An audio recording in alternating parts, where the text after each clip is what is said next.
Sådan der, så er vi i gang. Mhm.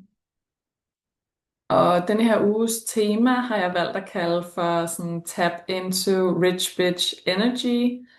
Og det er for at eliminere modstanden af ligesom at kunne stå i din egen luksusfrekvens og kunne eje at selvforkæle dig selv. Det synes jeg er noget, som ikke bliver talt så meget om, men heller ikke. Altså sådan, det bliver der ikke gjort så meget ud af, og selvforkælelse og luksus, kan jo være rigtig mange ting. Det er meget individuelt fra person til person, hvad det er, man synes er en luksus, eller hvordan det er, man sådan bedst forkæler sig selv. Altså jeg forkæler for eksempel bedst mig selv ved at forære mig selv en ny bog, eller en malebog, eller et eller andet i den dur. Altså det er sådan nogle ting, som jeg bare virkelig elsker. Og det er jo ikke en dyr luksus, men for mig så føles det som en luksus at kunne give mig selv den her pause, hvor at jeg gør noget godt for mig selv, og det ønsker jeg også for dig. Og så ønsker jeg også for dig, at hvis luksus for dig er dyre middage, massage, champagne, tasker, tøj, whatever it is, at du så kan eje det og kan gøre det unapologetically, uden at sådan hverken skulle skamme dig over det, eller skjule det, eller bortforklare, hvorfor du nu har fortjent at få den her ting. Så vi starter egentlig med, at jeg guider dig ind i en afslapning, og så tuner vi ind på den her modstand mod at kunne stå i din luksusfrekvens og mod at forkæle dig selv. Så hvis du starter med at finde en behagelig position, som du enten kan sidde eller ligge i, ja, lige for mokket dig selv godt til rette. Og hvis du ligger der ned, så lig dig selv på en måde, så du er afslappet, men så du ikke falder i søvn. Og hvis du sidder et sted, for eksempel på en stol eller i en sofa, så sæt dig sådan, så du har fødderne plantet solidt mod gulvet, eller sådan, så at din krop den i hvert fald er støttet og kan slappe af. Godt. Og så kan du lægge hænderne blidt i skødet, eller på din mave, eller brystet, eller ned langs siden. Læg dine arme sådan, så at du er fuldstændig afspændt og helt afslappet, og ikke ligesom skal holde dig selv. Og så inviterer jeg dig til at lukke dine øjne, og tage en dyb, rolig indånding ind igennem næsen. Og ligesom langsomt fylde dine lunger og din mave og hele din krop op. Og på toppen så holder du lige vejret et øjeblik. Ja. Og så kan du puste roligt ud igennem munden. Og lad dine skuldre falde ned på plads.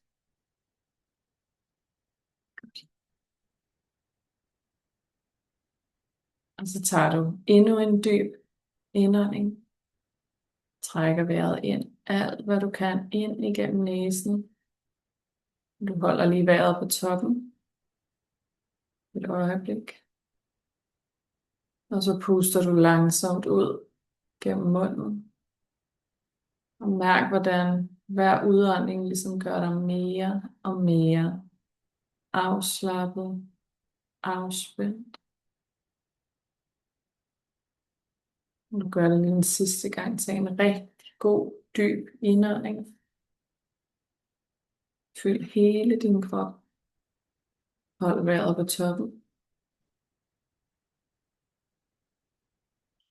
Og så puster du langsomt ud igennem munden, til du er helt fuldstændig tørt.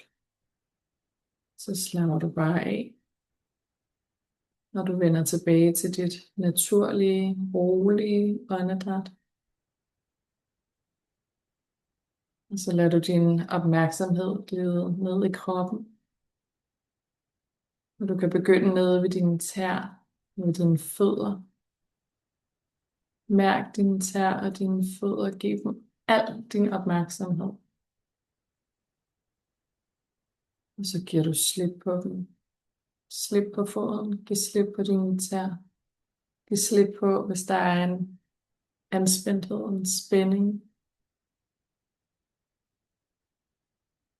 Og så flytter du opmærksomheden op til dine ankler, til dine læge og til dine knæ. Send al din opmærksomhed herned. Og mærk fra dine ankler op til dine knæ. Om der er noget spænding her. Og hvis der er, så tager du lige en dyb indånding ind der, hvor spændingen sidder. Og så giver du bare slip på det hele. Og du flytter nu din opmærksomhed til at mærke kontaktfladen, du har med dit underlag, om det er kanten på stolen, eller om det er sofaen, eller sengen, du ligger i, eller hvor det end er, du sidder eller ligger. Og mærk, hvordan vægten fordeler sig, og hvordan kroppen langsomt synker mere ind i den her støtte. Ja. Og så laver du en langsom scanning af dine hofter, af dit underliv, din mave, dit solar plexus, og af din brystkasse, og af din ryg. Og hvis der er nogle spændinger her, noget anspændthed, eller noget stress, eller noget uro, så tager du en god, dyb indånding ind der, hvor det sidder. Og når du puster ud, så slipper du de her spændinger. Og bliver bare helt slap, blød og afslappet.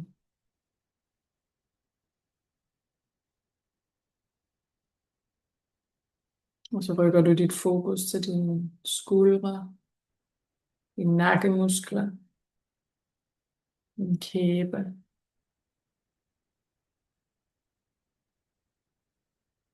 Og hvis der er nogle spændinger her, så tager du også en rigtig god, dyb indånding.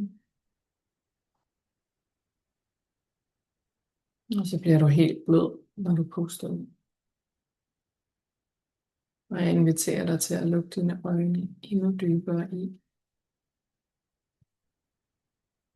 Og du flytter fokus længere op. Du flytter fokus op på din mund, din næse, din kindben, dine øjne, din øjenbryn, din pande, toppen af dit hoved.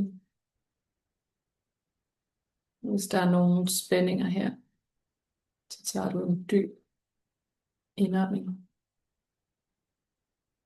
Tag gerne en dyb indånding, uanset hvad. Og så slapper du af i din pande. Slapper af i din øjenbryn. Slapper af i dine øjne. Du slapper af i din mund og dine kindben. Bare slap af i hele dit ansigt. Godt. Og når du nu er roligt forankret i din krop,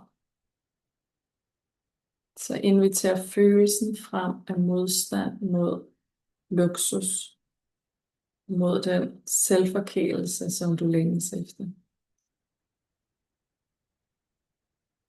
Forestil dig, at du står foran et øjeblik, hvor du kunne have valgt luksus, nydelse eller selvforkælelse, men hvor noget inde i dig ligesom strammede til og sagde, nej, det her, det er for meget.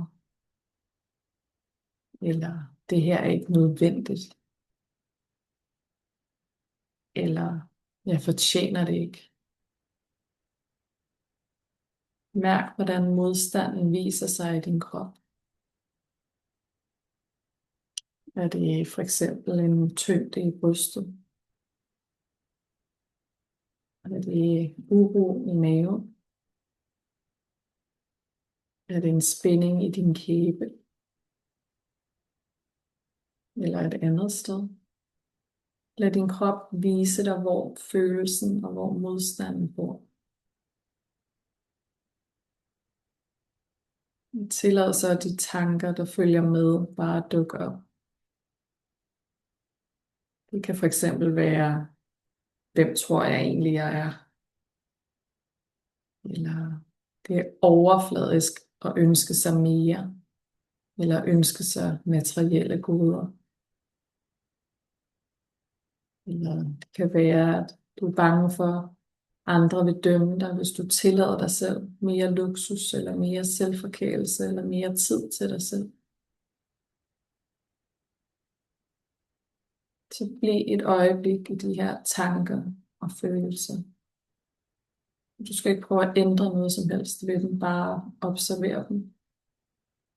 Og lad modstanden være der fuldt ud. Mm.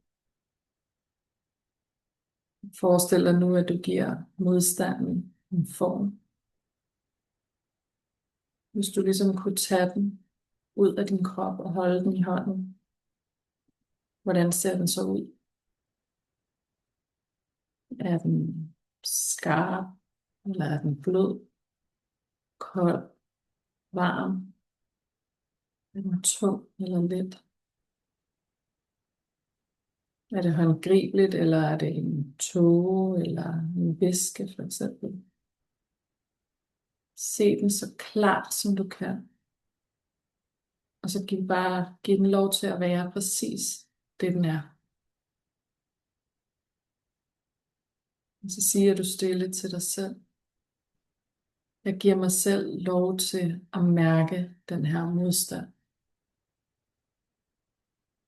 Og jeg tør se den, fordi at jeg er større end det.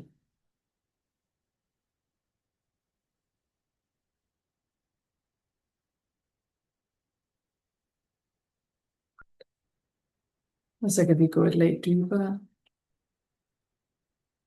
og spørge indad ind i dig selv. Hvad prøver den her modstand at beskytte mig imod?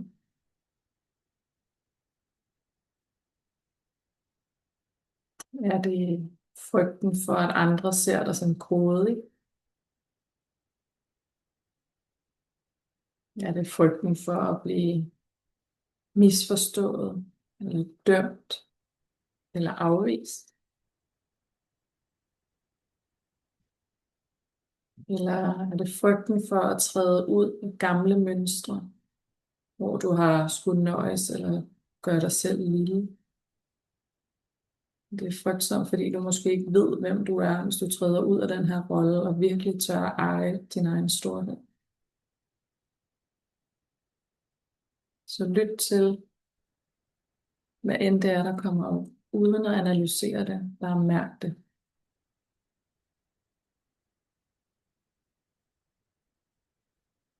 Bliv med det her øjeblik, den her situation, eller den her visualisering, du har for dig selv.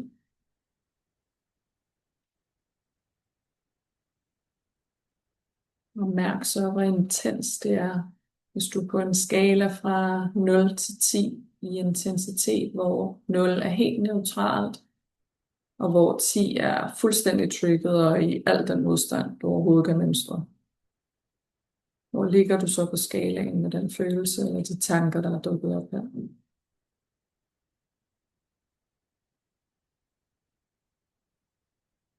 Er det tal ligesom med dig? Husk på det, når vi skal til at tabe lige om lidt. Så husk på, hvor følelsen sidder i kroppen, og hvordan den føles. Hold fast i det. Så tager du lige en dyb indånding, og kommer stille og roligt tilbage til dig selv.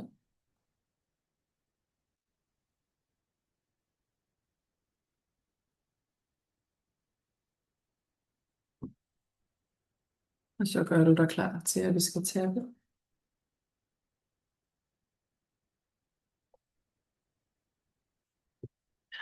Og punkterne, som vi bruger i dag, og som vi har brugt andre gange også, det er: først så laver vi håndkantsslag mod hinanden, så masserer vi os på brystet, mens vi laver vores startsætning. Efter det, så tapper vi oven på hovedet, her inde ved øjenbrynsroden og ude i siden, lige her på kraniekanten og under øjet. Også lige der, hvor du kan mærke kraniekanten er. Og så her under næsen, i hagekløften og på, lige her under, kravbenet og under armen. Og det er sådan der, hvor armen naturligt folder, hvis du gør, altså bukker den, ligesom jeg gør. Der, hvor du naturligt rammer, eller der, hvor sådan kanten, som ofte sidder på de fleste BH'er eller sådan undertøj. Der tapper du. Og så hvis du går sådan lige ned fra brystet, og så der, hvor du rammer din, ribbenskanten, der tapper vi også. Ja. Ja. Så hvis du er klar til at gå i gang, så synes jeg egentlig bare, at vi skal gøre det. Ja. Tapper stille og roligt håndkanterne mod hinanden. Siger, selvom jeg føler skam, når det kommer til penge og til luksus, så er jeg god nok. Selvom jeg føler skyld, når det kommer til penge og til luksus, så elsker og accepterer jeg mig selv. Som jeg siger du lige her på brystet, nedefra og op. Selvom jeg føler skam, når det kommer til penge og til luksus, så er jeg god nok. Selvom jeg føler skyld, når det kommer til penge og til luksus, så elsker og accepterer jeg mig selv. Og så starter vi op på toppen af hovedet. Jeg skammer mig over at ville have flere penge. Det føles både godt og forkert at tænke på penge. Jeg ønsker mig mange flere penge. Men jeg bliver skamfuld, når jeg tænker på penge. Jeg føler mig grådig, når jeg tænker, at jeg gerne vil have mange penge. Der er så mange fattige mennesker i verden.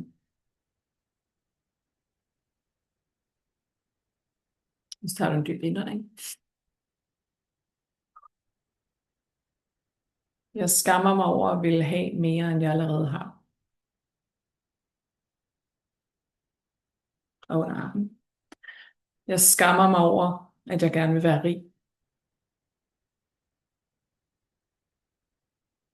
Og ned på ribbendskanten. Jeg skammer mig over, at jeg ønsker mig mere luksus og selvforkælelse.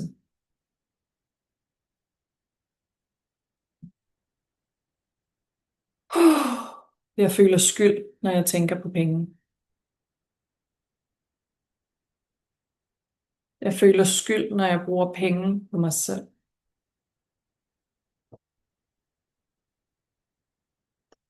Jeg føler skyld, hvis jeg bruger penge på tøj eller på luksus. Jeg føler skyld, hvis jeg bruger penge på unødvendige ting.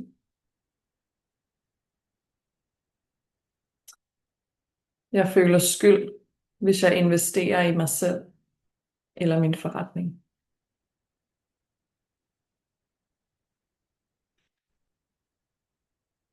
Jeg burde kunne gøre det selv. En dyb indånding.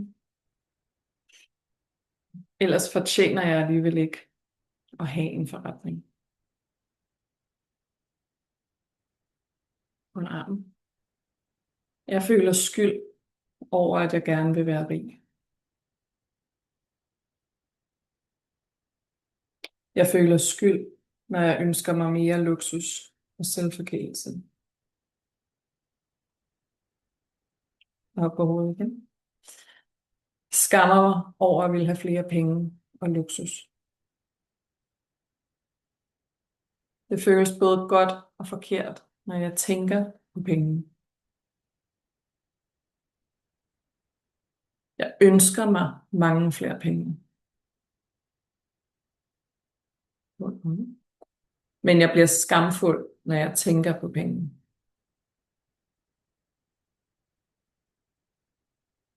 Jeg føler mig grådig, når jeg gerne vil have flere penge. Der er så mange fattige mennesker i verden. Dyb indånding. Jeg skammer mig over at ville have mere, end jeg allerede har. Under armen. Jeg skammer mig over, at jeg gerne vil være rig. På ribbenskab. Jeg skammer mig over, at jeg gerne vil have råd til luksus og selvforkælelse. Og her på hovedet. Jeg føler skyld, når jeg tænker på penge. Jeg føler skyld, hvis jeg bruger penge på mig selv.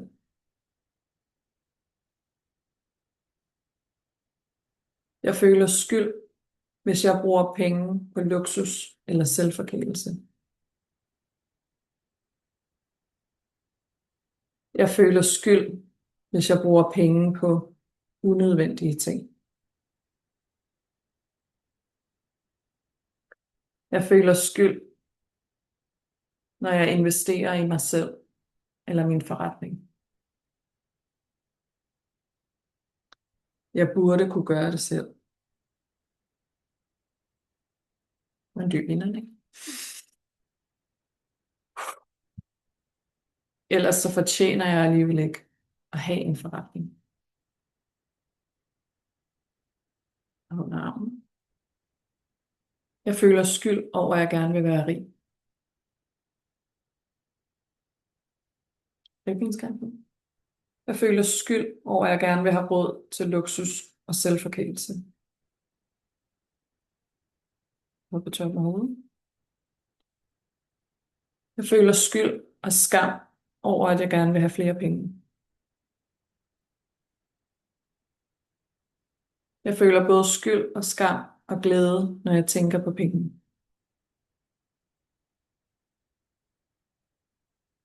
Jeg ønsker mig flere penge, både til luksus og selvforkælelse. Men jeg bliver skamfuld, når jeg tænker på det. Jeg føler mig grådig, når jeg gerne vil have flere penge, når jeg ønsker mig flere penge.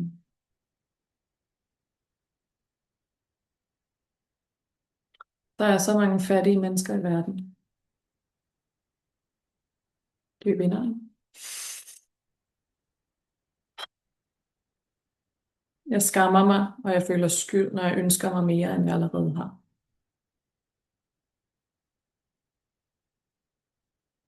Jeg skammer mig over, at jeg gerne vil være rig. Ribbenskab. Jeg føler skyld, når jeg tænker på, at jeg gerne vil være rig.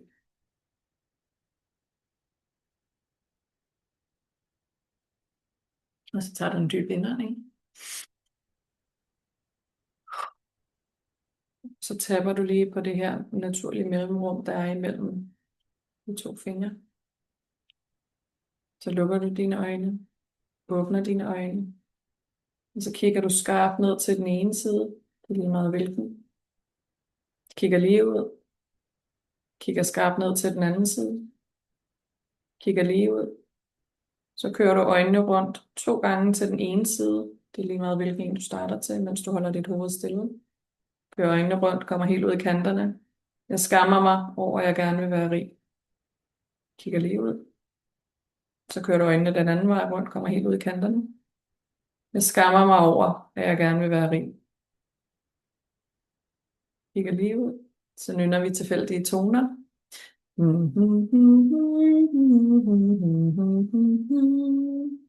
Så tæller du til 5. 1, 2, 3, 4, 5. Så nynner vi igen.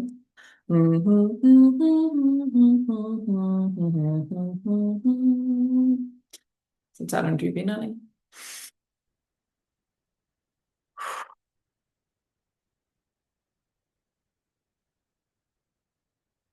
Og Hvis du føler dig kaldet til at holde dine øjne lukket, så gør du bare det.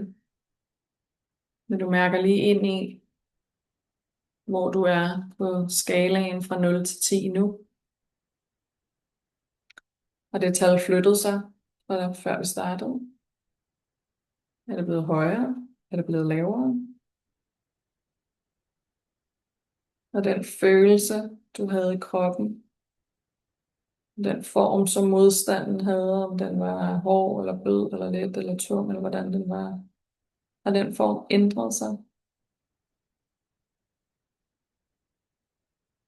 Det kan du lige mærke ind i, mens vi sidder her og bliver ved med at tage den.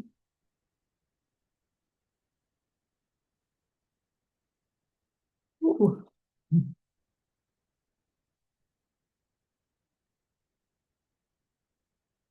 Og du kan gentage denne her sekvens så mange gange, du har brug for, indtil den, fysisk følte fornemmelse i kroppen, den er forsvundet, og du har fået banket dit ubehag helt ned på 0.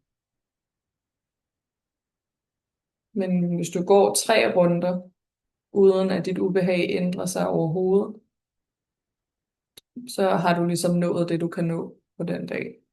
Nogle kommer i 0 med det samme, meget nemt. Nogle har mere modstand på. Og hvis der er nogle af ordene, jeg har sagt, som ikke passer til det, du føler, så er du fuldstændig fri til at ændre på dem. Jo mere spot on du rammer, jo mere kan du forløse dit ubehag og den følelse, du har ved at kunne eje, luksus og selvforkælelse. Så hvis der er noget i det, du har lyst til at ændre og sige noget andet, så gør bare det. Mm. Godt. Og så har jeg jo gjort det til lidt en tradition også at have en slutte på en positiv runde, så det gør vi selvfølgelig også i dag. Og der starter vi også med lige at sætte os selv op med at banke håndkanterne mod hinanden. Så siger du, selvom jeg engang imellem føler skyld og skam, så er jeg god nok.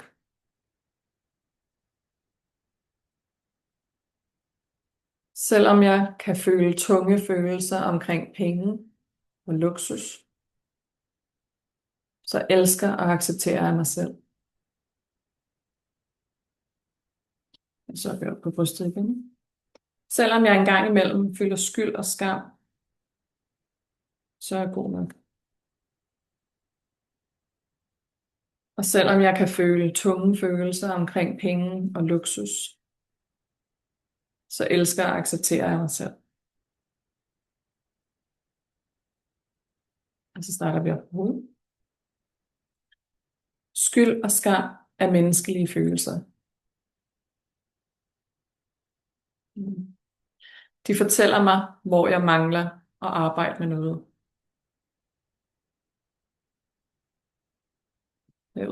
Mine følelser er mine bedste guider.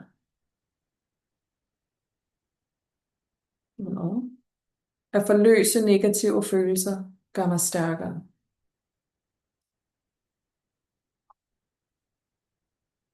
Mine følelser afslører mine dybeste ønsker og drømme. Jeg ønsker mig en succesfuld forretning. Dyb indånding. Og jeg drømmer om at blive rig. Under armen. Jeg har fået mine ønsker og mine drømme af en årsag.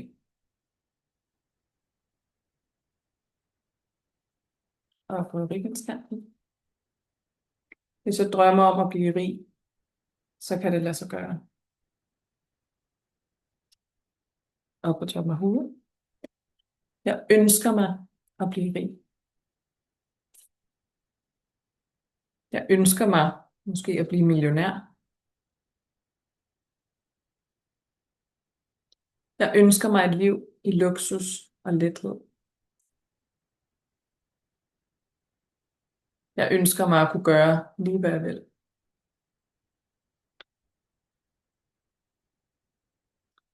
Jeg længes efter at træde ind i det liv, som jeg er født til.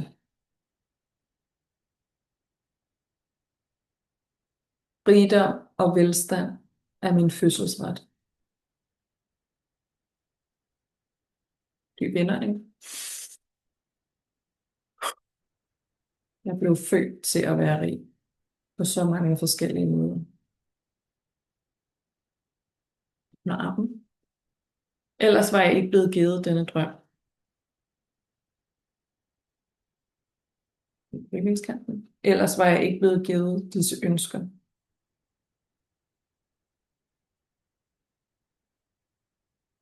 Skyld og skam er menneskelige følelser. De fortæller mig, hvor jeg stadig har noget arbejde at gøre. Mine følelser er mine bedste guider. At forløse mine negative følelser gør mig stærkere. Mine følelser afslører mine dybeste drømme og ønsker. Jeg ønsker mig en succesfuld forretning. Dyb indånding. Jeg drømmer om at blive rig.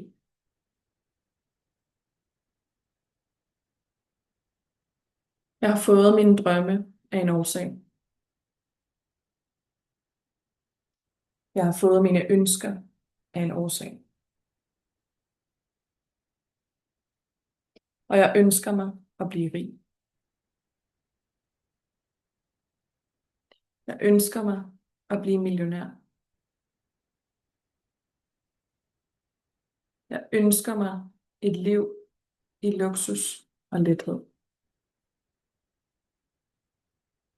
Jeg ønsker mig at kunne gøre, hvad jeg vil.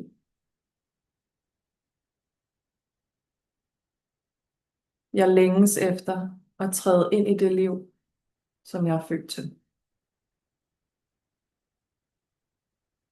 Rigdom og velstand er min fødselsret. Dyb indånding. Jeg blev født til at være rig på så mange forskellige måder. Nej. Ellers var jeg ikke blevet givet denne drøm. Ellers var jeg ikke blevet givet de her ønsker.